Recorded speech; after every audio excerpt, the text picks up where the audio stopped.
नमस्कार. अयोध्या, मथुरा, माया, काशी, कांची, अवंतिका, पुरी, द्वारावतीशैव, सप्तैधाम मोक्षदायिका. अशा 7 पुरी किंवा 7 नगरी तीर्थस्थानं आपल्या देशातली ही पवित्र तीर्थस्थानं मानली जातात. आणि त्यातल्या आज वाराणसीचा, गंगा तीरावर असणाऱ्या काशीचा समर्थन या श्लोकामध्ये उल्लेख केला आहे. नित्य स्तोत्रांमध्ये सुद्धा आपण जसं रोज रामरक्षा भीमरूपी म्हणतो, गणपती स्तोत्र म्हणतो, तसं आपण शंकराचं सुद्धा ह्या म्हणजे त्याची जी ज्योतिर्लिंग आहे त्याचा उल्लेख असणारं स्तोत्र आपल्या घराघरातून नित्याने म्हटलं जातं. सौराष्ट्रे सोमनाथांच, श्रीशैले मल्लिकार्जुन, उज्जैनी अहंकाले ओंकाले मलेश्वर, पलल्या वज्रनाथांच्या डाकिन्या भीमशंकरा, सेतुमध्ये तु रामेशम नागेशम दारुकामणी, वाराणस्यात विश्वेशम, त्र्यंबकम गौतमी जटे, हिमालय तो केदारम, घसरे संत शिवालय. आणि स्तोत्र रोज म्हणावं, त्याच्यासाठी फलश्रुती असते की हे नित्याने म्हटलं तर मग आपल्याला फायदा होईल असं पण सांगितलं आहे. तो हा जो काशी विश्वेश्वर आहे याचा उल्लेख म्हणजे शंकराचा उल्लेख समर्थ या श्लोकामध्ये करतात. काशी हे विद्वत्तेचं माहेरघर म्हणून प्रसिद्ध तीर्थक्षेत्र. आपल्याला सगळ्यांना ज्ञानेश्वर माऊलींना काशीला जाऊन तिथल्या पंडितांची परवानगी आणा असं. त्या काशीचे पंडित, काशीचे विद्वान हे फार मोठं महत्त्वाची गोष्ट होती. स्वामी विवेकानंदांच्या चरित्रात पण एक उल्लेख असा आहे की त्यांचा एक मित्र होता प्रमदादास नावाचा. तर त्या प्रमदादासनी स्वामीजींना काशीला विश्रांतीसाठी बोलावलं होतं आणि स्वामीजीला खूप आनंद झाला होता. याचं आणखीन पण एक कारण आहे. स्वामीजी असं म्हणतात की हे काशी क्षेत्र आणि विश्वेश्वर आहे ना, या काशी क्षेत्र आणि विश्वेश्वर याच्या दर्शनाने ज्याला आनंद होत नाही तो म्हणजे पत्थरच म्हणायला हवा, त्याचं हृदय पाषाणाचंच म्हणायला हवं. इतकं कोणी काशीचं नाव घेतलं, विश्वेश्वराचं नाव घेतलं की स्वामीजींना पण आनंद व्हायचा. स्वामीजींचं आईने वीरेश्वर असं नाव ठेवलेलं पण होतं, कारण त्यांना शंकराच्या उपासनेनंच हा मुलगा झाला होता. त्यामुळे शंकर त्यांचं दैवत होतं असं आपल्याला दिसेल. काशी क्षेत्री लोक वृद्धापकाळी म्हणजे मृत्यूच्या पूर्वी जाण्याची पद्धत होती आणि हेतू त्यांचा असा की काशी क्षेत्री जर मरण आलं तर मग पुन्हा जन्ममृत्यूच्या या चक्रात सापडायला नको, अशी एक पक्की खात्री या मंडळीची होती. आणि म्हणून त्याच्या मागे उल्लेख असायचा की प्रत्यक्ष हा शंकर जो आहे, चंद्रमौळी शंकर, हा काशी क्षेत्रामध्ये मृत्यूजवळ आलेल्या माणसाच्या कानात रामनामाचा उच्चार करतो आणि त्यामुळे मग ह्याला पुन्हा जन्ममृत्यूच्या चक्रात सापडायला लागत नाही. अशी एक पुण्यकारक गोष्ट प्रथा आपल्या इकडे होती. म्हणून जो तो म्हणायचा की मृत्यूला म्हणजे मरण आलं की काशी क्षेत्री जावं. इतकं शंकराच्या ह्याचं सामर्थ्य, मुक्ती मिळणं, मोक्ष मिळणं, नुसतं कानामध्ये शंकर येतो आणि आपल्या रामनाम घेतोय अशी एक मनाला खात्री वाटणं हे फार मोठे आहे. म्हणून ते पहिल्या श्लोकाची पहिलीच ओळ आहे, जगीरण्य वाराणसी पुण्यराशी. ही जी वाराणसी आहे, गंगा तीरावरचं काशी क्षेत्र आहे, हे अत्यंत पुण्यकारक आहे. त्याचं कारणही आहेत की सगळ्यांनीच त्याचा उल्लेख केला आहे. आणि इतकंच नाही तर हे तर काशी क्षेत्र पुण्यक्षेत्र आहेच, तये माझी जता गती पूर्वजांसी. म्हणजे मृत्यूच्या वेळेला काशी क्षेत्री असणं म्हणजे भगवान शंकर आपल्या कानात येऊन रामनाम घेणार आहेत आणि म्हणून आपल्याला पुन्हा जन्ममृत्यूच्या चक्रात सापडायला नको, ही तर गोष्ट आहेच. पण पुढल्या ओळीत म्हणतात तये माझी जाता गती पूर्वजांसी. अहो आपलंच काय, पूर्वजांना सुद्धा आपल्या गती मिळते. आपल्या आधी कोणीला हे असेल त्याला सुद्धा या जन्ममृत्यूच्या चक्रातून सुटता येतं. अध्यात्म रामायणामध्ये याचा आपल्याला उल्लेख सापडतो. रावण वधानंतर सगळे देव रामचंद्राची स्तुती करत होते, कारण देवाला पण दिवसा टाकलं होतं ना रावणाने. त्यामुळे ते सगळे सुटल्यामुळे सगळेजण रामाची स्तुती करत होते. आणि तेव्हा भगवान शंकर श्री रामाला असं म्हणाले, अहम भवन नाम गुणंत कृतार्थो. म्हणजे मी तुझं नाव, तुझं गुण एवढं कृतार्थतेने घेतो आहे. वसामी काश्मीशम भवान्या. आणि काशी क्षेत्रामध्ये वसामी मी राहतोय. आणि त्याच्यात त्यांनी शब्द दिला, मुमूर्ष मानसे मुक्त येहम दिशावी मंत्रम तव राम नाम. आणि म्हणून मी काय करेन तर सगळ्या मृत्यूच्या वेळेला प्रत्येकाच्या कानामध्ये हा मंत्र देईल आणि त्यामुळे ती मंडळी मुक्त होतील. समर्थाने अगदी म्हणजे तो जीव एकटा मुक्त होईल हे तर आहेच, पण त्याच्या पूर्वजालाही मुक्ती मिळेल असं पहिल्या 2 ओळीमध्ये या श्लोकातल्या सांगून टाकलं. आणि ही अध्यात्म रामायणातली जी कल्पना आहे ती समर्थांनी दासबोधामध्ये पण आपल्याला सांगितलेली आहे. नामाचा महिमा जाणे शंकर, जना उपदेशी विश्वेश्वर, का वाराणसी मुक्ती क्षेत्र रामनामे करुणी. वाराणसी क्षेत्र करून टाकलेलं आहे, सगळ्यांना मुक्तीची जागा तिथे ठेवलेली आहे. असं हे पुण्यक्षेत्र आहे नामस्मरण करणाऱ्यांना. तर ते पुण्यक्षेत्र आहेच. खरं तर असं आहे की भगवान शंकर म्हणतात की इथे या, मीच कानामध्ये रामनाम घेईन आणि तुम्हाला या चक्रातून सोडवीन. पण आपण जर घेणार असलो तर मग प्रश्नच नाही. असं या 99व्या श्लोकामध्ये काशी विश्वेश्वराची फार मोठी आणि त्यानिमित्तानं शंकराची आणि रामनामाची सगळ्यांचीच मोठं कौतुक समर्थाने केलेलं दिसतं. पुण्य देणारं वाराणसी क्षेत्र आहे. आपल्याला काय आपल्या म्हणजे आश्चर्यच आहे की आपल्यामुळे आपल्या पूर्वजांना गती मिळणार आहे. पण त्यासाठी मात्र नित्य रामनाम घ्यावं, तरच त्या काशी क्षेत्री जाण्याची इच्छा होणार. असं आपल्या हिताचं जीवा हित सांगे सदा चंद्रमौळी सारखं सांगतोय, नेहमी सांगतोय. 77व्या श्लोकापासून या रामनामाचं महत्त्व सांगायला समर्थांनी सुरुवात केली आहे. त्यामुळे त्या चंद्रमौळी शंकरसुद्धा आपल्याला वारंवार ही गोष्ट सांगतो आहे, आपल्या कल्याणाची आहे. आणि त्यामुळे शंकराची ही गोष्ट आपण ऐकायची आणि सातत्यानं नामस्मरण करायचं. हा 99 श्लोकाचा खरा म्हणजे मतितार्थ. 100वा श्लोक जो आहे त्याच्यामध्ये त्यांनी आपल्याला यथा म्हटलं, यथासांग ते कर्म काही घडेना. यथासांग कर्म आपल्या हातून होत नाही. आता यथासांग म्हणजे कसं ते आपण पाहणार आहोत. शास्त्राला धरून आपलं कर्म होतं का? मनात काहीतरी शंका ठेवून आपण कर्म करतो का? आपण केलेल्या कर्माचं आपल्याला हवं असणारं फळ नक्की मिळेल अशी आपल्याला खात्री असते का? अशा निरनिराळ्या गोष्टी त्या कर्माच्या मागे आहेत. त्यामुळे पहिल्याच ओळीमध्ये समर्थ आपल्याला सांगतात, यथासांग ते कर्म काही घडेना. आपलं कर्म यथासांग होत नाही. बरं, जे घडे कर्म ते पुण्य गाठी पडेना. बरं, जे काही आपल्या हातून कर्म घडत आहे त्याचं पुण्य आपल्या गाठी पडत नाही. म्हणजे काय होतं, आपल्याकडे तर असं काही मंडळी मोठी अभिमानाने सांगत असतात आपल्याला की ते काय तुम्ही आपलं माळ घ्या हातात, नामस्मरण करा. आम्ही कितीतरी याच्यापेक्षा अधिक महत्त्वाच्या गोष्टी करत असतो. किती किती मंडळी यज्ञया करत असतात, किती किती मंडळी विविध प्रकारच्या वर्षातनं काय पूजा करत असतात, तीर्थक्षेत्री जात असतात, शिबिर उत्सव करत असतात, एकादष्ट्या करत असतात, होम हवन करत असतात, दान धर्म करत असतात, व्रतवैकल्य करत असतात. किती किती गोष्टी अगदी आस्तिकांचं राहू दे, नास्तिक मंडळीसुद्धा काही गोष्टी करतात. आता ते म्हणतात की माझा विश्वास नाही आहे, पण हिची इच्छा आहे ना, हिची श्रद्धा आहे ना, म्हणून करतो. किंवा वर्षातनं एकदा तरी आपल्या घरात काहीतरी व्हायला हवं, 4 लोकं आपल्याला बोलवतात, मग त्यांना तरी आपण बोलवायला हवं. अशा वेगवेगळ्या कारणांनी पण ह्या गोष्टी लोक करत असतात. आता ह्या अशा ज्या गोष्टी केल्या जातात किंवा याच्यामागे ही जी कारणं असतात, याला यथासांग ते कर्म काही घडेना आणि घडे कर्म ते पुण्य गाठी पडेना, हे बरोबरच आहे की त्याच्यामध्ये आपला भाव किती असतो. खरंच आपल्या हातून अशा प्रकारचं काहीतरी काम व्हावं ही भूमिका असते का एक वार्षिक कार्यक्रम करायचा आणि तो झाला नाही, मग आपल्या मनाला लागतं म्हणून करायचा.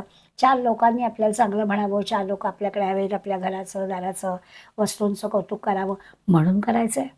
आणि म्हणून ते पुण्य गाठी पडेना. अशा पद्धतीने केलं की पुण्य काही गाठी पडत नाही. मग असं जे कर्म आहे ते यथासांग होत नाही. कसं होणार? आळस किंवा अश्रद्धा किंवा एखादी चुकीची धारणा यांनी किंवा जसं जमेल तसं करणं, अशा ज्या गोष्टी असतात ना, ह्यांनी जे कर्म होतं ते आपल्याला पुण्य देणारं होतं असं नाही. ते आपलं होतं, कर्म होतं. कलियुगामध्ये आपण मागच्या वेळेस कलीचा उल्लेख केला होता. आपल्याला आठवत असेल की एक कली म्हणजे संशय मनामध्ये आला की हे करतोय ते होणार आहे की नाही, बरोबर आहे की नाही, त्यात माझा काही तसा हेतूच नाही, अशासाठी काही मी केलेलं नाही, वगैरे वगैरे असे जे काही मनामध्ये गोष्टी येतात ना, तो कली मनात शिरला की माणसं बदलतात. आपण पाहिलं ना, त्या दोन्ही शेतकऱ्यांचं मन बदललं. मन बदललं म्हणजे मत पण बदललं किंवा मत बदललं म्हणून मन बदललं, काही म्हणा. पण असं जे घडतं आपल्याला, म्हणजे थोडक्यात असं आहे ना, की सध्या काय झालं आहे, असं वैचारिक प्रदूषण आहे आपल्या भोवताली आणि त्यामुळे आपल्याला खरं काय आहे, खोटं काय आहे, मनापासून केलं आहे की नाही, जी काही साधना करतोय त्याच्यामध्ये आपला खरंच भाव आहे का, या सगळ्या गोष्टींना तपासाव्या लागतात. आणि म्हणून समर्थ म्हणतात ते बरोबर, यथा सांगते कर्म काही घडेना. नीटपणानं मनापासून कर्म घडत नाही आणि मग घडे कर्म ते पुण्य गाठी पडेना. मग ते कसं तरी झालेलं असेल तर कसं तरीच होणार. मग काही पूर्ण पुण्य पदरात पडत नाही. मग त्याच्यासाठी काय आहे, तर खरं यथासांग कर्म घडणं पण कठीणच आहे. अगदी मनापासून काही कर्म केलं आणि मग अगदी पत्रं पुष्पं फलं तोयं यो मे भक्त्या प्रयच्छति ते सांगितलंच आहे भगवंतानी. फार काही त्यांनी आपल्याला तयारी करायला सांगितली. जे काही कराल ते मनापासून करा, की ते तुम्हाला पुण्य देणारं ठरेल सुद्धा. पण तसं आमचं घडत नाही.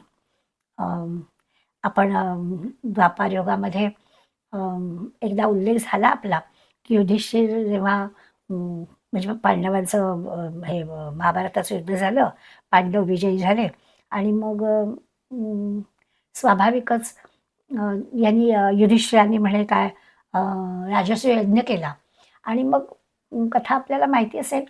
अ, काय झालं त्या राजसूय यज्ञामध्ये पंक्तीच्या पंक्ती उठत होत्या. सगळ्या लोकांना जेवायला बोलावलं होतं ना, तेवढा मोठा राजसूय यज्ञ युधिष्ठिर राजांनी राज्यपद घेतल्यानंतर केलेला. पण युधिष्ठिराचं लक्ष असं गेलं, की पंक्तीतनं लोकं जेवून उठल्यानंतर जे काही खरकटं झालं तिथे एक अर्धवट अंग सोन्याचं झालेला मुंगूस त्या खरकट्या अन्नामध्ये लोळतोय. आश्चर्य वाटलं युधिष्ठिराला, की हा काय प्रकार आहे? मग भगवान श्रीकृष्ण तिथे होतेच.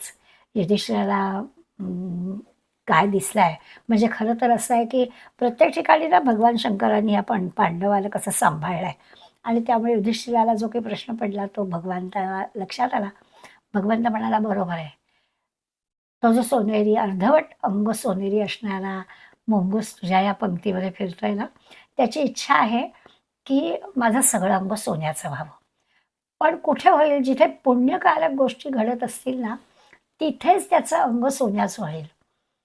आणि मग लगेच युधिष्ठिराच्या लक्षात आलं, की मी राजा आहे, मी राजसूय करतो आहे आणि असा जो अहंकार माझ्या कुठेतरी मनामध्ये बारकासा शिल्लक आहे, त्यामुळे 100% हे पुण्यकारक कर्म होत नाहीये.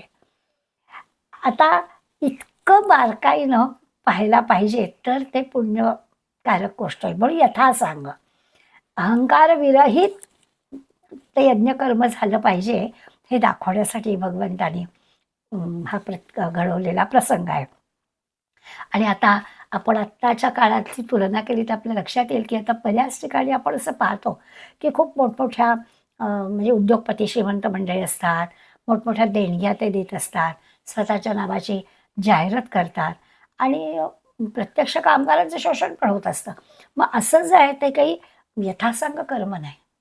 यथासांग कर्म करायचं तर कुठेही त्याची त्रुटी, कुठेही त्याची उणीव राहता कामा नये. मोठमोठे यज्ञ करायचे, सत्संगाचे कार्यक्रम करायचे.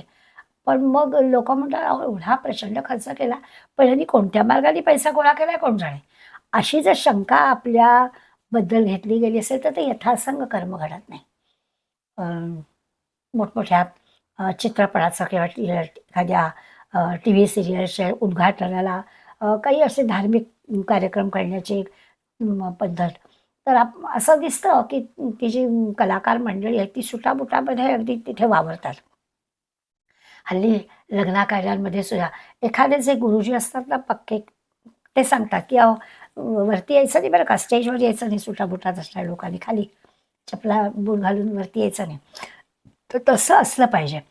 पण भरपूर पैसा मिळणार आहे म्हणून कोणाला काही बोलायचं नाही असं जर असेल, तर ती जी काही पुण्यप्राप्ती आहे, ते जे काही घडत असतं, त्याचं यथासांग होत नाही. ती कर्म करायला हवं म्हणून केलं जातं. आपल्याला काय करायचं आहे म्हणून जे काही सोडून दिलं जातं, अशा गोष्टी ज्या होतात ना, त्या सगळ्या त्या यथासांग ते कर्म घडेना याच्यामध्ये येतात. काही वेळा उलटा पण अनुभव येतो, इतका कर्मठपणा असतो, की कुणाहीबद्दल असा अंतःकरणामध्ये दयाभाव नाही. दयाभाव शब्द आला ना की आपल्याला शारदा मातांची आठवण होते. ती खरंच आहे. माता शारदा देवी त्यांच्या आश्रमातल्या सगळ्या लोकांना नेहमी सांगत असत, की "अरे कोणावरही रागवू नका रे." एकदा असं झालं की सगळ्या शिष्य मंडळीला घेऊन त्या तीर्थक्षेत्राच्या म्हणजे यात्रेला गेल्या होत्या आणि असं व्हायचं की गाडी थांबली. आजही असं होतं की खेडेगावातली मंडळी कुठे फुलं, कुठे काय मेवा, कोकळा, या जंगलातला काही फळं असं घेऊन आपल्या पुढे येतात विक्रीसाठी आणि आपल्याला माहीत असतं की हे सगळा खोटेपणा आहे. आपल्याला अनुभव पण असतो की वरती फक्त फुलं असतात, आतमध्ये पानं-पानंच भरलेली असतात. म्हणजे फसवणूकच असते आपल्याकडून पैसे घेण्याची. तर ते त्याही काळात चालत असेल ना, यशातला भाग नाही. तर मग कोणी जर त्या शिष्यमंडळींपैकी त्या मंडळींवर, त्या विक्रेत्यांवर रागावलं, तर शारदा माता सांगत असत, की "अरे आपण तीर्थयात्रा करतोय ना, आपण भगवंताच्या दर्शनाला चाललोय ना, मग सगळ्यांमध्ये परमेश्वर आहे ते आपल्याला बघायचं आहे ना, मग रागावू नका त्यांच्यावर." अगदी शांतपणानं गोड आवाजात, गोड शब्दामध्ये त्यांना नकार द्यायचा असा तरी नकार द्या. म्हणजे मग ते यथासांग कर्म होईल. त्याला दुखवून ते कर्म होणार नाही. सर्वांच्यात देव पाहायला शिकायचं आहे ना, मग असं लोकांवर रागावू नका असं शारदा माता सांगत असत. तर असं यथासांग कर्म घडायचं म्हणजे काय? ते इतका बारकाईनं ते प्रत्येक कर्म आपल्याला तपासायला सांगितलेलं आहे. पुण्यपदरी पडायचं असेल, तर प्रत्येक कर्म आपल्याला तपासायला पाहिजे. खरंच आहे. आपल्याला असा अनुभव येतो. मठ मंदिरामध्ये व्यवस्थापनेला लोकं असतात, पुजारी म्हणून लोकं असतात आणि येणाऱ्या-जाणाऱ्या लोकांवरती तिथल्या नियमांचं म्हणजे ते नियम सांगणं, गोड शब्दात सांगणं, काही त्यांचं चुकलं तर त्याच्यात दुरुस्ती करणं, हे खरं म्हणजे अपेक्षित आहे. तुम्ही देवाच्या दारात आहात म्हणून हं. पण तुम्ही जर सारखंच त्याच्यावरती सूचना आणि रागावून बोललात, तर मग घडे पुण्य ते यथासांग पुण्य होत नाही. त्याच्यातून आपल्याला पुण्यकर्माचा फायदा पण होत नाही. अगदी हा नेहमीचा आपला अनुभव असतो. मला पण शिवतारेमध्ये बऱ्याचदा असा अनुभव होता. असं वाटतं की अरे होतं तिथे काम करणाऱ्या 24 तास काम करणाऱ्या माणसाला येत असणाऱ्या लोकांच्या सगळ्या एकूण गोष्टींचा राग येणं स्वाभाविक आहे.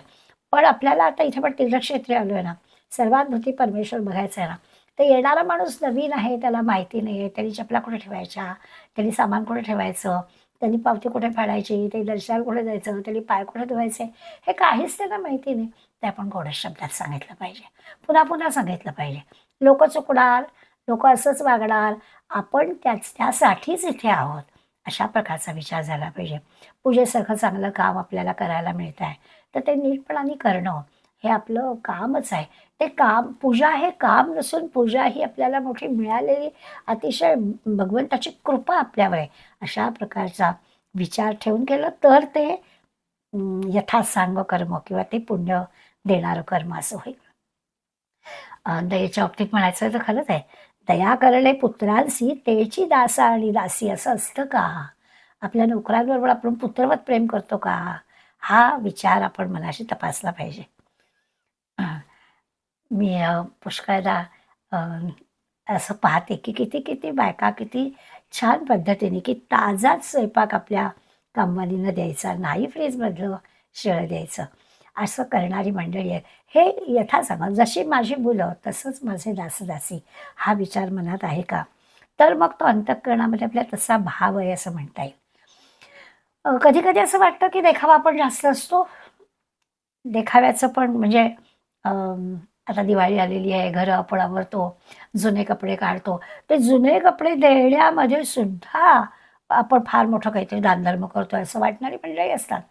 म्हणून धार्मिकतेच्या, सेवेच्या, दानाच्या नावाखाली आपण ज्या गोष्टी करतो, त्या आपणच आपल्या तपासायच्या, की खरंच ह्या यथासांग आहेत का? तरच ते पुण्यकारक होणार आहे.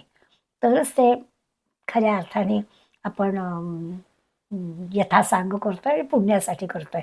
नाहीतर आपलं तिथे 2 वेगळ्या कारणामध्ये होईल हां. तिथे काही ती पुण्याच्या बाजूला टिकमार्क होणार नाही, असं घडेल. आणखीन एक प्रकार असतो कधी-कधी उलटं पण घडतं. म्हणजे असं की औषधाचा गुण महत्त्वाचा असतो ना. औषध कोणत्या बाटलीत ठेवलेलं आहे, त्या बाटलीचा आकार कसा आहे, त्या बाटलीचा रंग कसा आहे, हे महत्त्वाचं आहे. म्हणजे वरवर तुम्ही कशा पद्धतीने करताय हे महत्त्वाचं नाही आहे. तर मुळात ते कसं आहे, औषधी द्रव्य काय आहे ते महत्त्वाचं आहे ना. त्यामुळे यथासांग कर्म, मनापासून कर्म. तुम्ही कदाचित खूप मोठा बडेजा वाचणार नाही. आता मी म्हटलं तसं की पत्रम पुष्पम फलम तोयम असं असेल की आपल्याजवळ काही सुविधा नसतील, काही साधनं पण नसतील, पण तरी मनापासून भक्तिभावानं आपण जर एखादी गोष्ट केली असेल तर ते यथासांग कर्म घडेल, त्याचं पुण्य आपल्या बदली मिळेल. दिखाऊपणा म्हणजे या दिखाऊपणामुळे ते यथासांग घडणार नाही किंवा पुण्याचा भरोसा तिथे राहणार नाही असं लक्षात येईल. म्हणून त्याच्यात लगेच तिसऱ्या ओळीमध्ये म्हटलंय, फुकाचे मुखी नाम त्याची बसल्या. बरं, एवढं सगळं असं आहे की हे मनापासून होत नाहीये, त्यामुळे यथासांग कर्म नाही, त्याच्यातून पुण्यप्राप्ती नाही आणि नाम पण घेतलं जात नाही. मग त्याचा काय फायदा? नामस्मरण सुद्धा होत नाही. त्यामुळे नेमकं काय होतं की जसं असतं की वस्तूची किंमत खूप असेल आणि महाग असलं ना की मग ती वस्तू चांगली असेल असं एक आता अशी भूमिका तयार होते की जी किंमत जास्त आहे ना म्हणजे ती वस्तू अधिक चांगली. पण असं प्रत्येक वेळी नाही ठरत. काही वेळा किंमत कमी असलेली वस्तूसुद्धा चांगली असू शकते. नामस्मरणाच्या बाबतीमध्ये तसंच आहे की नामस्मरणाला काहीच लागत नाही, फुकाच आहे ना, फुकट आहे. त्याला काही साधनं लागत नाहीत, त्याला काही पैसे लागत नाहीत, त्याला काही लागत नाही आहे. पण माणसाने त्याचा विचार केला पाहिजे की अरे, नेहमीच काही जास्त किंमत असणारी वस्तू ही अधिक चांगली असं मानण्याचं काही कारण नाही आहे. अत्यंत साधं, अत्यंत फुकाचं असणारं नाम फार उपयोगी पडणार आहे, यावर माणसाने विश्वास ठेवायला हवा. सगळ्या संतांनी पुन्हा पुन्हा आपल्याला नाम घ्यायला सांगितलं आहे. ते काही उगाच नाही आहे. असलं फुकाचं तरी ते फार मोलाचं आहे. तुकारामांच्या ऐसी जोडी करा राम कंठी धरा. तुकाराम महाराज कळवळून सांगताय, जेणे चुके फेरा गर्भवास. ते म्हणतात कंठी रामनाम धरा, तुमचा जन्ममृत्यूच्या चक्रातून सुटका होणार आहे. पण पुढे सांगताय, नाशिवंत आहे प्रिया पुत्र धन. हे सगळं जे की आपण अडकतोय ना, मुलं बाळं, नवरा बायको, पती पत्नी, संसार, धन, पैसा सगळ्यामध्ये, ते सगळं जे की आहे ते नाशिवंत आहे. त्या नाशिवंतात आपण अडकतोय. बीज त्याचा, सीड त्याची फळं. जसं बीज तसं त्याचं फळ. हे सगळं दुःखदायक आहे, त्याचं फळही दुःखदायक आहे. त्यापेक्षा आपलं नाम घ्या, कंठी नाम धरा, तेच तुम्हाला याच्यातून सुटका करेल असं आपल्याला तुकाराम महाराज. आणखीन एका अभंगात तुकारामांचे नामस्मरणावरचे अभंग बरेच आहेत. आज आपण आपला जो हा नामस्मरणाचा विषय आहे ना, त्या विषयावरचे 151वा श्लोक घेऊन हा विषय आपला संपणार आहे आणि आपण नवीन विषयाकडे 102व्या श्लोकापासून सुरुवात करणार आहोत. त्या जाता जाता अन्य संत मंडळी काय सांगतात, तुकारामांचा आणखीन एक अभंग झाला, नाव धड करा सहस्रनामांचे. नाव म्हणजे होडी. ते म्हणतात विष्णू सहस्रनाम किंवा आता देवीची सहस्रनामं, गणपतीची, या सगळ्या नामांची काय करा, होडी करा. नाव धड करा सहस्रनामांची, जे भवसिंधूची थडी पावे. या नामस्मरणाच्या होडीत बसलात ना तर नक्कीच भवसागर तरुण जाल. तुका म्हणे काळा हाडा तोंडावरी, भाता भरा हरी राम बाणे. हृदयाचा भाता रामनामाच्या बाणाने भरून ठेवा. काय सुंदर उपमा दिली आहे. आपल्या हृदयामध्ये दुसरं काय असूच नाही आहे, रामनामाचाच बाण असावेत. हृदयरूपी भात्यामध्ये रामनामाचे बाण असावेत. आणि तसे असेल की मग काळाच्या तोंडावर मारा, मृत्यूचं पण भय नाही तुम्हाला, कशाचाच भय नाही. भवसिंधू पार करून जाल जर का तुम्ही रामनामाची होडी घेतली तर.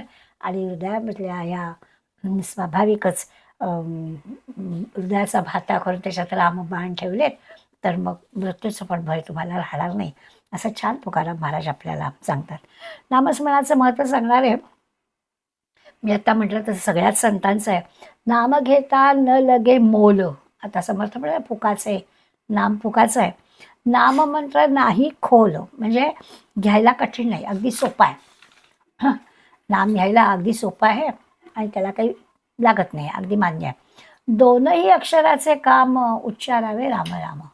किती सोपं आहे, 2 अक्षरं आणि ती सुद्धा सोपी. नाही वर्णधर्म याती, नामी अवघीची सरती. तुका म्हणे नाम चैतन्य हे निजधाम. काही कशाचं बंधन नाही. सगळ्या वर्णातल्या, सगळ्या धर्मातल्या सगळ्या मंडळींनी नाव घ्यावं आणि त्याचा फायदा नक्कीच होईल. समर्थांनी पण आपल्याला चहुवरला नामाधिकार, नामी नाही लहान थोर, जड मूढ पैल पार पावती रामे. असं समर्थ आपल्याला सांगतात. सगळ्यांनी नाव घ्या. चौवर्णा सगळ्या वर्णातल्या लोकांना नाम घ्यायचं. स्त्री असू दे, पुरुष असू दे, अगदी निर्बुद्ध असू दे, बुद्धिमान असू दे, जड मूढ पहिलं पार, सगळे जड पहिलं पार तीराला जातील अशी खात्री या नावाने सगळे संत आपल्याला देतात.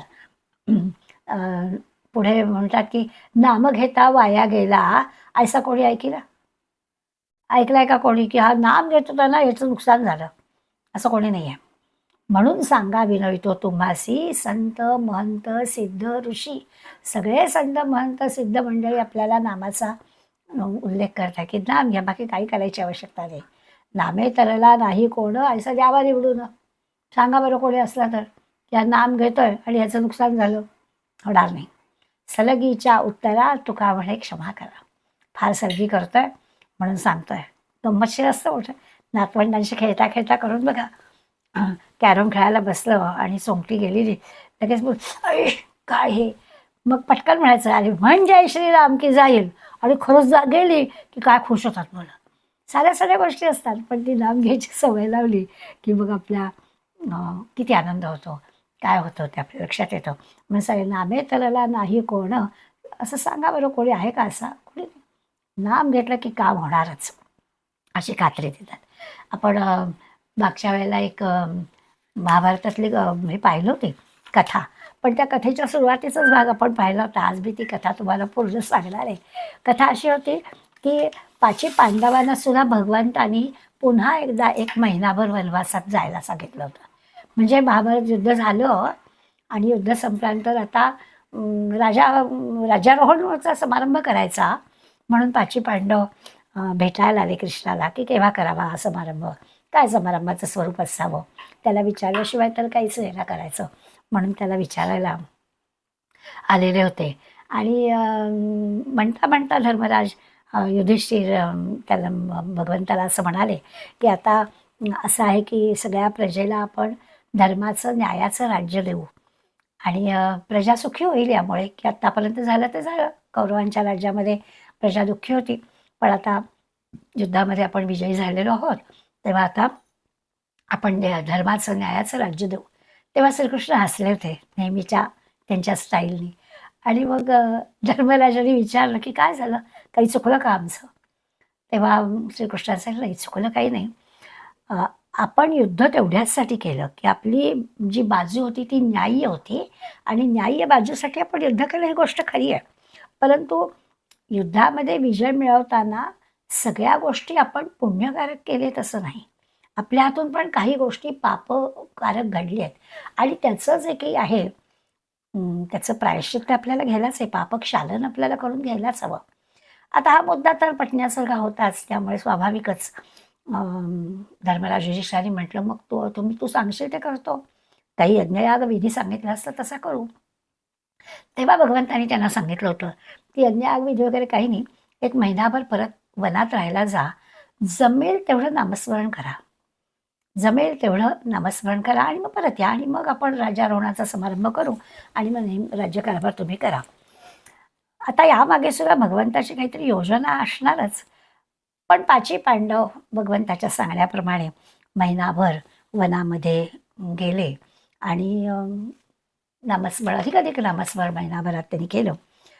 परत आल्यावर महिन्याभराने परत आल्यावर स्वाभाविकच भगवंताला भेटायला गेले. नाम घेत होते, भगवंताचं स्मरण होतंच. महिनाभराने परत आल्यावर श्रीकृष्णाशी परत भेट घेतली आहे. श्रीकृष्णाने सगळ्यांची खुशाली विचारली की महिनाभर तुमचा कसा गेला, जसं ठरलं होतं तसं सगळं झालं ना? 5ही जणांनी सांगितलं.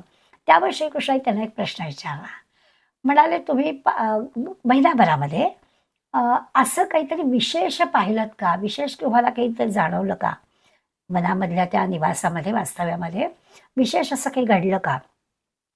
यापूर्वी कधी घडलं नव्हतं, यापूर्वी कधी पाहिलं नव्हतं, थोडं अजब वाटेल असा काही अनुभव तुम्हाला आला का? कृष्णाने असा प्रश्न विचारल्यावर मात्र ज्या अर्थी तो काहीतरी प्रश्न विचारतो आहे त्या अर्थी ह्याच्यामध्ये काहीतरी विशेष आहे असं लक्षात आलं. आणि मग धर्मराज युधिष्ठिर म्हणाले हो, मी एक विशेष गोष्ट पाहिली आहे. काय पाहिली? तर म्हणे मी एक दिवस जंगलामध्ये कधीही आत्तापर्यंत न ऐकलेलं न पाहिलेली गोष्ट पाहिली. एक हत्ती होता, त्याला 2 सोंडा होत्या आणि मी अगदी नीट पाहिलं तो दोन्ही सोंडांनी झाडाची पानं खात होता. आजपर्यंत असं मी कधीच पाहिलं नाही, असा हत्ती कधी पाहिला नव्हता. श्रीकृष्णांनी मान हलवली. अपेक्षित असणारं बहुधा श्रीकृष्णाला युधिष्ठिराने उत्तर दिलं. मग भीष्माकडे त्याची नजर गेली. भीमा तू काय पाहिलंस? असं भीमाला विचारलं. तेव्हा भीम म्हणाला की हो, मी पण एक अशी गोष्ट कधी न अनुभवलेली, कधी न पाहिलेली, माझा विश्वास बसणार नाही अशी एक गोष्ट पाहिली. तर मी अशा एका ठिकाणी 5 विहिरी होत्या. मला ह्या सगळ्यांचं अन्न पाण्याची व्यवस्था करायला लागायची. त्यामुळे पाणी जिथे कुठे मी वस्तीला असेल ते पाणी प्यायचो. तर एका ठिकाणी मला पाणी दिसलं. 5 विहिरी होत्या. जवळ गेलं तर लक्षात आलं की मधली जी विहीर आहे ती अगदी काठोकाठ भरलेली आहे आणि भोवतालच्या ज्या 4 विहिरी आहेत त्यांच्यात खडखडाट, पाणीच नाही. मला आश्चर्य वाटलं की एवढ्या जवळ आणि मधल्या विहिरीला एवढं पाणी आणि या 4 विहिरींना पाणीच नाही. त्यामुळे मला हे मोठं आश्चर्यकारक वाटलं. श्रीकृष्णाने अर्जुनाकडे पाहिलं की अर्जुना तुला काय दिसलं? अर्जुनाला पण एक वेगळीच गोष्ट दिसली होती. अर्जुन म्हणाला की हो भगवंता, मला लक्षात येते की आजपर्यंत न पाहिलेली ह्या महिन्याभरामध्ये मला एक दिवस एक गोष्ट अशी दिसली बाबा, खरोखरच विश्वास बसणार नाही अशी आहे. तर म्हणे काय? तर म्हणे जंगलामध्ये एक जनावर मरून पडलं होतं आणि त्या मेलेल्या जनावरावरती गिधाडं टोचा मारत होते. आता हे तर दृश्य जंगलामध्ये दिसणारच. पण म्हणाले त्याच्यात आणखीन एक असं होतं की त्या एवढ्या गिधाडांमध्ये एक गिधाड वेगळं होतं. अतिशय सुंदर होतं, पांढरे शुभ्र त्याचे पंख होते आणि त्या पांढऱ्या शुभ्र पंखांवरती सुवर्णाक्षरात वेदातले मंत्र लिहिलेले होते. म्हणजे हा काय प्रकार आहे? त्यामुळे म्हणाले मी हे कधी असं ऐकलं पण नव्हतं, पाहिलं नव्हतं. फार मला वाईट वाटलं की एवढं मोठं म्हणजे इतकं छान पांढरे शुभ्र पंख काय, त्याच्यावरती सुवर्णाक्षरात ते लिहिलेलं काय, असं कसं काय? आणि मला वाईट वाटलं जरा की हे गिधाड असं का करताय? की अशा मेलेल्या प्राण्यावरती टोचा मारून इतर गिधाडांसारखंच काय खाताय? असं जरा मला वाईट पण वाटलं. असं अर्जुनाने त्यांनी पाहिलेल्या गोष्टीचं वर्णन केलं. आणि मग नकुल सहदेवाला भगवंताने विचारलं की तुम्ही काय पाहिलं? ते तर दोघं एकत्रच फिरत असतात. त्यामुळे त्यांनी जे पाहिलं ते दोघांनी पाहिलेलं होतं. ते म्हणाले हो आम्ही पण एक गोष्ट पाहिली, अनुभवली. एकदा म्हणे आम्ही फिरत होतो आणि सहज आमचं वरती लक्ष गेलं, म्हणजे आम्ही तो धोंडा आमच्या अंगावरच येईल की काय असं वाटलं म्हणून स्वतःला जरा बाजूलाच केलं. वरून एक धोंडा डोंगरावरून खाली येत होता. मोठा दगड होता आणि तो दगड इतका वेगात येत होता की येता येता तो अनेक दगडांना, अनेक छोट्या मोठ्या दगडांना, अनेक झाडांना, अनेक फांद्यांना, लाकडांना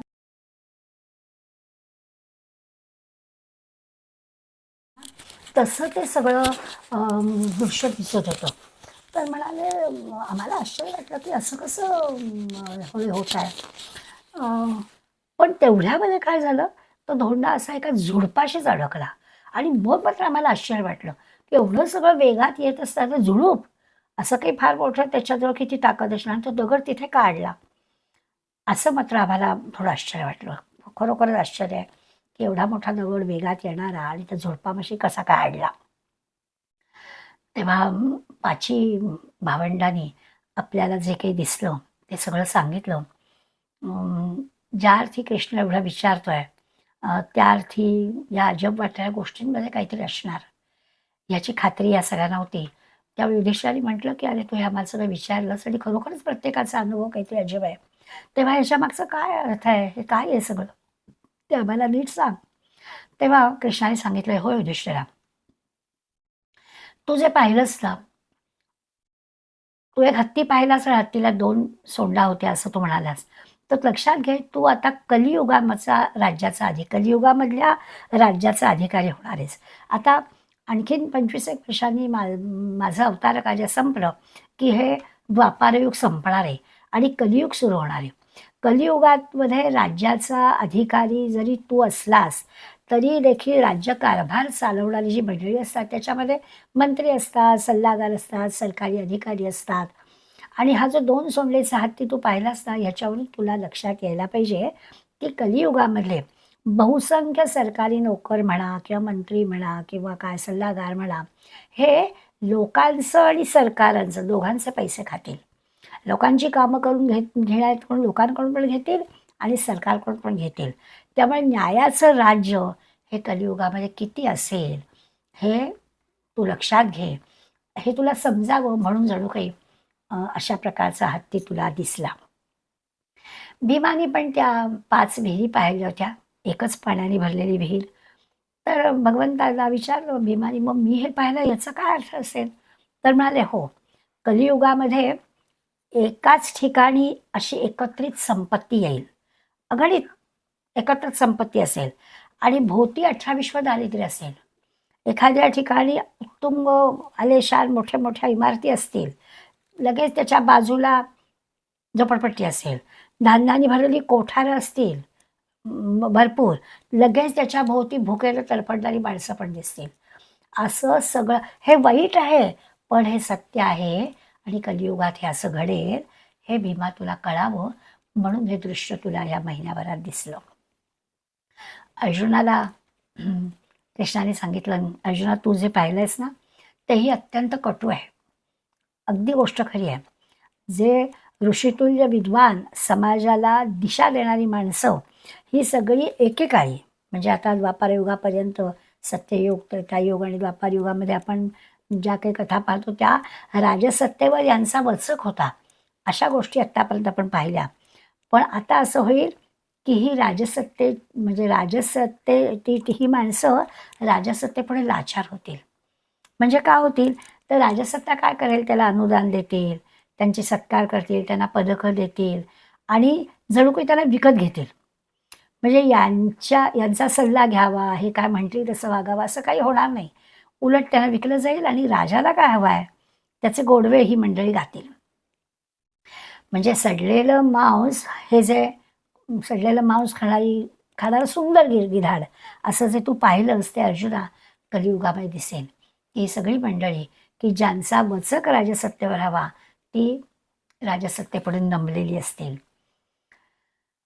नकुल सहदेवाला मात्र भगवंत म्हणाला की तुम्ही जे पाहिलंत ना तेच आणि तेच फक्त कलियुगाला मिळालेलं वरदान आहे. आपल्याला सगळ्यांना या पहिल्या तिन्ही भावंडांचं जे काही ऐकलं ते अगदी असं वाटलं खरोखर आज आपण तेच पाहतोय, यापेक्षा आणखीन काय वेगळं पाहतोय. पण नकुल सहदेवाने जे पाहिलंय ते कलियुगाला वरदान आहे. अनाचाराचं, भ्रष्टाचाराचं हे सगळं कलियुग, हे सगळं दृश्य जग आपल्याला जे दिसत आहे, या सगळ्या म्हणजे हे सगळे असे भ्रष्टाचाराचे पहाड जरी आपल्यावर कोसळले तरीसुद्धा भगवंताचं नामस्मरण करण्याचं एक छोटंसं झुडूप सुद्धा आपलं रक्षण करेल. याची खात्री जणू काही नकुल सहदेवाने जे दृश्य पाहिलं त्याच्यातून कळेल.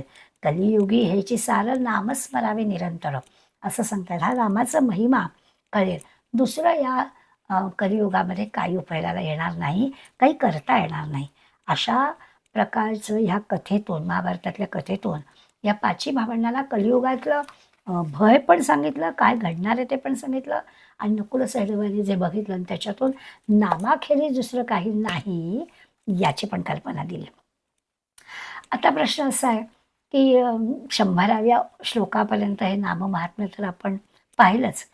हे सगळं पाहताना असं लक्षात येईल आपल्या की मनुष्य स्वभाव असा आहे की मनुष्य स्वभाव असा असतो की प्रत्येक ठिकाणी काहीतरी मनात शंका घेतो आणि मग ती शंका घेतली की त्याचं काय होतं. तर 101व्या श्लोकामध्ये समर्थाने आपल्याला जया नावडे नामत्या यमजाची सांगून टाकलं की ज्याला नाम आवडत नाही, नामाला नको म्हणतात, ज्या नाव आवडच नाही, नाम घ्यावंसंच वाटत नाही, त्याचं ठीक आहे, त्याचं काय होईल ते सांगतो मी तुम्हाला. विकल्पे उठे तर्क त्या नरकचीचे. मनामध्ये विकल्प आला नामाबद्दल. इतकं सोपं चांगलं इतक्या 77व्या श्लोकापासून 100व्या श्लोकापर्यंत एवढं नामाचं महत्त्व सांगितलं तरी देखील जर मनामध्ये कुठे विकल्प असेल तर त्याची चीची दयनीय अवस्था होईल. सांगून टाकलंय विकल्प मनात आणणं किंवा नामाची नावड असणं. आता हा मनुष्य स्वभावाचा दोष आहे बरं का. आणि माणसाला अशी एखादी गोष्ट करायची नसली ना तर मग माणूस नाना तर्क काढतो, नाना विकल्प मनात निर्माण करतो. करायचं नसलं की ह्यात काय अर्थ आहे, त्यात काय अर्थ आहे, हे करून काय होणार आहे, असं काहीतरी काढतं. आणि मग खरं म्हणजे खरं पाहायला गेलं ना, तर आत्तापर्यंत आपण एवढ्या सगळ्या नामाच्या गोष्टी वगैरे त्याच्यामध्ये नामा इतकं सोपं काहीच नाही. सोवळं लागत नाही, ओवळं लागत नाही, कर्मकांड लागत नाही, अंघोळ करा, करू नका, आहार-विहाराचा प्रश्न नाही, जातीवर्णाचा प्रश्न नाही. कुठलीच गोष्ट आपल्याला बंधनात टाकणारी नाही आहे. केव्हाही घ्या, झोपून घ्या, आडवं पडून घ्या, कधी कसंही तुम्हाला पाहिजे तसं घ्या.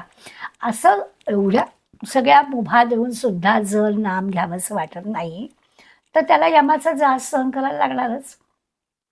ज्या नावड आहे नाम, त्याला जाच यमाचा जाच सहन करावा लागणारच. स्वाभाविक आहे. असं स्पष्टपणानं पहिल्या ओळीमध्ये सांगितलं.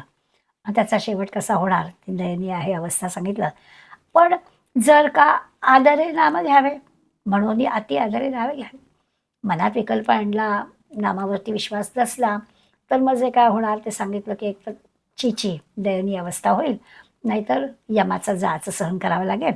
पण जर आदरपूर्वक नाम घेतलं म्हणून अति आदरे नाम घ्यावे, अति आदराने नाव घेतलं, तर मग हळूहळू आपले दोष मुखे बोलता दोष जाती स्वभावे सहज जातील बरं का. दोषांची हळूहळू क्रमशः का होईना नक्की निवृत्ती होईल. हळूहळू हळूहळू सगळे दोष जातील आणि माणसाचं जीवन धन्य होऊन जाईल. आता हा सुद्धा किती सोपी गोष्ट सांगितली. ज्याला अजिबात विश्वास नाही त्याचं काय होईल, आणि घेतलं आदराने तर त्याचं काय होईल. असं आपण मनापासून जर नाम घेतलं तर आपलं जीवन धन्य होऊन जाईल. नाही घेतलं तर वाटेला नरक येणार. म्हणजे मृत्यूनंतर त्याला नरकात जायला म्हणजे काहीतरी पशु योनीमध्ये तरी जन्म येईल, किंवा मनुष्य जन्म जरी मिळाला तरी कुठेतरी दैन्यावस्थेमध्ये असं काही विकार निर्माण होतील अशा ठिकाणी जन्म येईल. एकंदर नरकमय वातावरणामध्ये जन्म मिळेल असं सांगून टाकलं. म्हणून एवढं पोटतिडकीने पुन्हा पुन्हा समर्थ आपल्याला सांगतायत नाम घ्या, नाम घ्या. कुठेतरी उगाच व्यर्थ संशय मनामध्ये धरण्यामध्ये, तर्कट रचण्यामध्ये काही अर्थ नाही.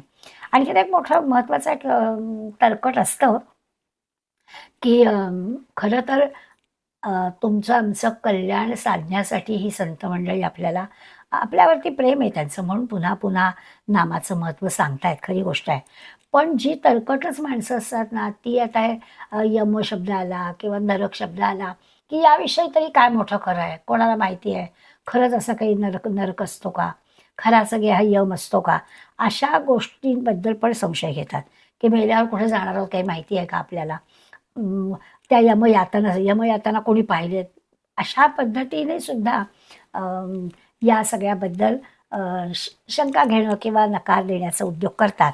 आता प्रश्न असा आहे की असं बोललं जातं, परंतु या संदर्भामध्ये ज्या मंडळींनी आपल्याला जसं आहे की पुराणामध्ये नरकाचा उल्लेख आहे, अगदी विस्तारानं नरकाची कल्पना मांडलेली आहे. आता असतं पुराणामध्ये जरा रंगवलेल्या कथा असतात, नाही असं नाही, पण म्हणून त्याच्यात खोटं नसतं. खरी गोष्ट असते ती रंगवून सांगितलेली असते. त्यासाठी आपल्याला म्हणजे आपल्याला पटावं यासाठी काहीतरी त्याला त्या गोष्टीला कथेला रूप दिलेलं असं गोष्ट खरी आहे. परंतु मूळ तत्व काही खोटं असतं. नरक गोष्टच नाही आहे असं काही असत नाही. अगदी उपनिषदांमध्ये सुद्धा व्यासाने पापी जीवनाला मरणोत्तर नरकवास भोगावा लागतो असं सांगितलेलं आहे. ब्रह्मसूत्रात आहे, शंकराचार्यांनी सांगितलं उल्लेख केलेले आहेत. माऊलींनी हरिपाठामध्ये हरिवीण जन्म नरकची पै जाणा. हरिवीण, हरिशिवायचा तुमचा जन्म असेल, नाम घेतलं नाही, भगवंत तुमच्या ह्याच्यात नसेल, तर समजावं की त्याचं जीवन नरकासारखं आहे. यमाचा पाहुणा प्राणी होय, स्पष्टपणानं हरिपाठामध्ये माऊलींनी आपल्याला सांगितलं आहे. गीतेतही अर्जुनाने आपल्याला सांगितलं उत्सन्न कुलधर्माणां मनुष्याणां जनार्दन नरके नियतं वासो भवतीत्यनुशश्रुम. भगवंत जनार्दन म्हणतोय की ज्यांचं कुलधर्म नाहीसे झालेले आहेत, अनिश्चित काळापर्यंत नरकात पडलेले आहेत, असं आम्ही आत्ता पण ऐकतोय. अगदी अर्जुनाला आपलं जे दुःख व्यक्त केलं आहे भगवंताजवळ त्याच्यात सांगितलं आहे की असं सगळं मी ऐकलं आहे. थोडक्यात तात्पर्य काय, तर ह्याला काही अगदीच आपण खोटं म्हणू शकत नाही. नरक ही गोष्टच नाही आहे किंवा यम ही कल्पनाच खोटी आहे असं मानण्याचं काही कारण नाही आहे. काहीतरी गंभीर अर्थ नक्कीच या गोष्टीला आहे. त्याला घाबरून तरी लोक पाप करणार नाहीत, चांगलं आचरण ठेवतील यासाठी तरी ती गोष्ट आहे असं मानायला हरकत नाही. अ, तसं पाहायला तर क्षणभर आपण म्हणू की मृत्यूनंतरच्या नरकाचं काय असेल ते असू दे. त्याचा विचार समजा आपल्याला नसेल करायचं, नको. पण आपल्याला याची देही याची डोळा कितीतरी त्रास सहन करावे लागतात. त्याच्यासाठी तरी आपण नाम घ्यायला काय हरकत आहे? आपण तर शहरात राहणारी, मुंबईत राहणारी मंडळी, मला कधी-कधी असं वाटतं, की अगदी जिथून थेट गाडी जेव्हा ठाण्यातून असेल ना, तर ठाण्यातून सुटणाऱ्या गाडीत बसलं आणि विटीला उतरलं. म्हणजे त्यातल्या त्यात ठीक आहे, प्रवास सुखाचा झाला. परंतु लोकलनी रोज ज्याला जायला लागत आहे आणि ज्याला अदलं-बदलं अगदी नेरळ स्टेशनवरून पार वेस्टर्न साईडला कुठेतरी जायचं आहे. ते काय आहे, हे अगदी नरकयातनासारखंच आहे. दोनदा गाडी बदलायची, पुन्हा थेट गाडी नाही. मधलं स्टेशन म्हणजे कदाचित उलटंसुद्धा जायला लागतं. असं जे की आपल्याला करावं लागणं आहे आपल्या पोटासाठी. तर ह्या गोष्टीसुद्धा तसं म्हटलं तर आता हे असे सगळे जे त्रास असतात हे कसे जाणार? तर याच्यासाठी आपल्याला मनःशांती असणं, या सगळ्या गोष्टी स्वीकारायला आपल्याला जी काही मानसिक ताकद लागते, ह्याच्यासाठी नाम घेणं हाच त्यातला खरा मार्ग आहे. हळूहळू काय घडतं, या नामामुळे आपली जी अशांतता आहे ती दूर होते, अस्वस्थता दूर होते. आपण ते सगळं स्वीकारायच्या तयारीत असतो. ईश्वरावरची आपली निष्ठा वाढते.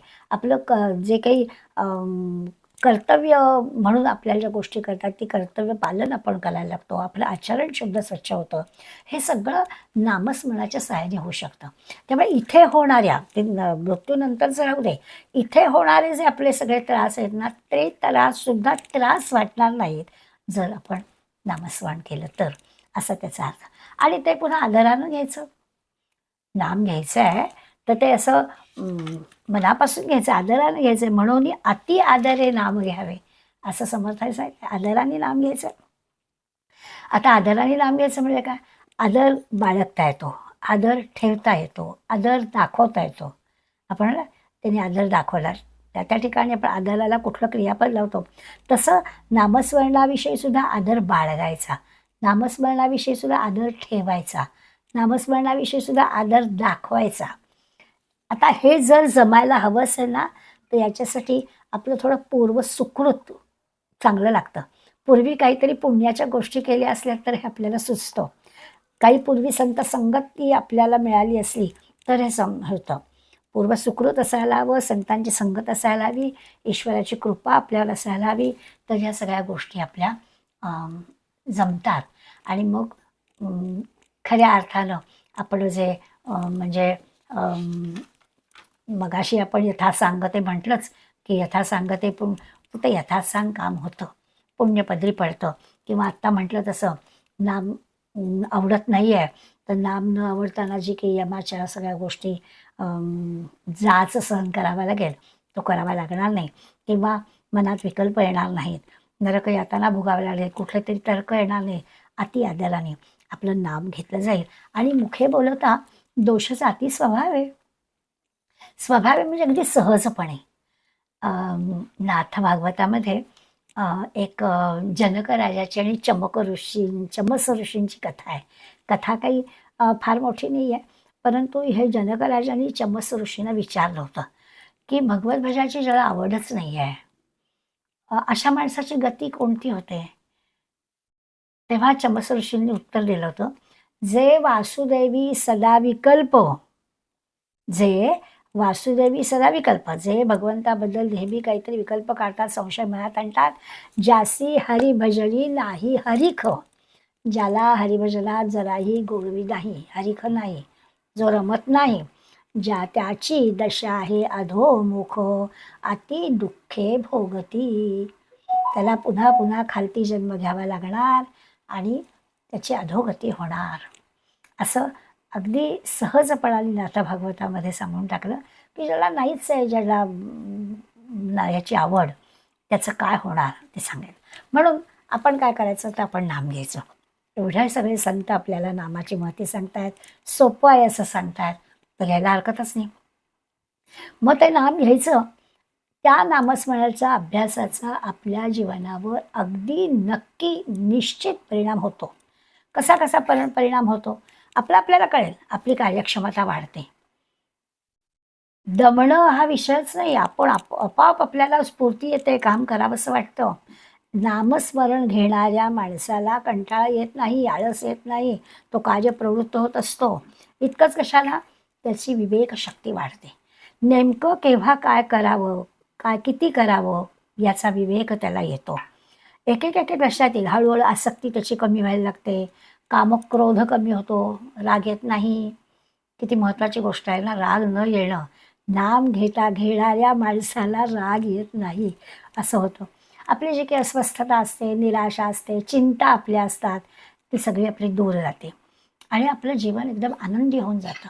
नाम घेणाऱ्या माणसाचं जीवन आनंदी होतं. इतकं काय, आनंद तुमचं घर शोधत येतो. काय संत वर्णन करतात की आनंद तुमचं घर हुडकीत येतं. इतकी प्रसन्नता, इतका आनंद येतो. एक नाम घ्यायला लागलं की आपल्या वृत्तीमध्ये असे बदल होतात. आणि हे सगळं स्वभावे, सहज, नकळत, आपल्याला कळतच नाही की हे सगळं होत आहे.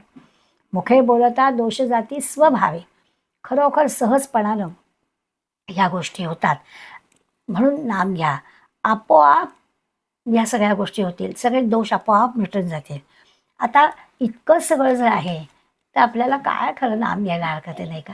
आपल्या सगळ्यांना माहिती असणारी हे आहे की आपण सगळेजण ही रामनाम नौका भवसागरी तराया, या भवसागरामध्ये रामनामाखेरीज दुसरी कुठलीही गोष्ट नाही आहे. तर तरुण जायचं आहे सगळ्यांना, तर म्हणून नाम घ्यायचं. आणि मग त्या याच्यामध्ये वर्णन केलं आहे. मूळ खरी रामकृष्ण परमहंसांनी लिहिलेलं बंगाली भाषेतल्या गीताचं मराठी भाषांतर कोणीतरी केलेलं आहे की खरंच मद मोह लोभ नावाच्या सुसरी आपल्या जीवनामध्ये आहेत. किती डंखती विखारी, सगळ्या विषारी आहेत. पण ते दुःख आपलं शांत व्हायला हवं असेल तर रामनाम घ्या. काही दुसरं करायची आवश्यकता नाही. वादळ सुटलं, जीवनामध्ये किती गोष्टी होतात, अनेक दुःखाचे प्रसंग येतात आणि मग त्याच्यामध्ये आपलं मन बिथरून जातं. काय करावं? त्या वादळातून सुद्धा भगवंतच आपल्याला सहजपणानं पार करून देईल ह्याची खात्री बाळगायची. म्हणून नामस्मरण करायचं. चांगलं छान जीवन प्रवाह चाललेला आहे, पण कुठेतरी आपण भ्रमात, कुठेतरी गोंधळात, कुठेतरी आपण अडकतो आणि मग असं वाटतं की अरे बापरे, हे जीवन नौका बुडाली तर काय? तर काळजी करायचं कारण नाही. रामरायाच त्या नावेचं सुकाणं धरून बसलेले आहेत. ते नक्कीच पहिलं पार करून नेणार आहेत आपल्याला, याची आपल्याला खात्री बाळगली पाहिजे. आणि असे आपण सगळे नामस्मरण घेणारे प्रवासी आहोत. समर्थांचे आणि गजानन महाराजांचे भक्त म्हणून आपण एखाद्या ग्रंथाचा अभ्यास करतोय, तर आपण सगळे प्रवासी असे नामनाम घेणारे आहोत. त्यामुळे आपल्याला काळजीच करायचं नाही, आपण जाणारच पहिलं पार करून. कारण तो रामराया आपल्याला मार्ग दाखवणार आहे. म्हणून आपण आपल्या सगळ्यांच्या हृदयामध्ये त्या भगवंताचं नाम असू दे. आपल्या मानसपूजेमध्ये नामाखेरीज अन्य काही नको आहे. आपोआपच वृत्ती आपली तशी होत जाणार आहे आणि खरा खरा आनंद, खरं खरं सौख्य, खरं खरं समाधान आपल्याला नामस्मरणाने प्राप्त होणार आहे. म्हणून समर्थ आणि सगळेच संत मोठ्या तळमळीने कळवळून आपल्याला सांगतायत. म्हणून आपण रोज नाम घेऊया, सारखं नाम घेऊया. गोंदवलेकर महाराज म्हणतात, माळ घेतली पाहिजे आणि माळ सुटली पाहिजे. माळ घेतली पाहिजे हे नियम म्हणून बरोबर आहे की 11 माळा करायचे, 13 माळा करायचे, झोपण्यापूर्वी करायचे, उठल्यावर करायचे, म्हणून माळ हातात घ्यावी, घ्यायला हरकत नाही. पण एक क्षण असा येईल की अखंड नामामध्ये रंगणाऱ्याला माळेची गरजच नाही. आत सारखं ते चालूच राहील. इतकं नाम आपल्या पेशीमध्ये अगदी राहावं अशी भगवंतानी आपल्याजवळ मोठी तळमळीनं प्रार्थना केली आहे. तसं नाम आपलं व्हावं. आपल्याला आता या नामाच्या अभ्यासाने 102व्या श्लोकामध्ये आपल्या आचरणामध्ये कसा बदल होणार आहे ते समर्थ आपल्याला सांगणार आहेत. 102व्या श्लोकाचा अभ्यास आपण दिवाळीनंतर करणार आहोत. तोपर्यंत आपण नाम घेत राहूया, त्या नामाच्या आनंदात राहूया आणि दिवाळी साजरी करूया. धन्यवाद.